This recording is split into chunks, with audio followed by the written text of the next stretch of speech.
दक्षिण सोलापूर तालुक्यातील कुसूर येथे शुक्रवारी सकाळी एका 8 वर्षीय मुलीचा मृतदेह आढळून आला।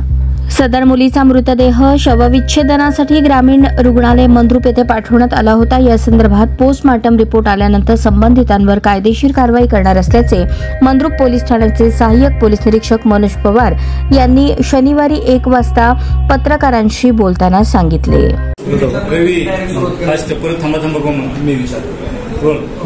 सर, काल कुसूर गावात काय घटना झाली?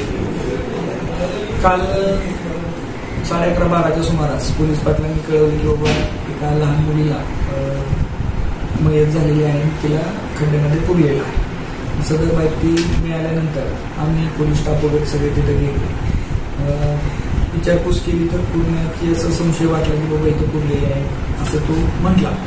म्हणून मग पूर्ण कायदेशीर कारवाई करून सर्व कॅमेरामध्ये व्हिडिओ रेकॉर्डिंग करून त्या मुलीची बॉडी मिळालेली आहे।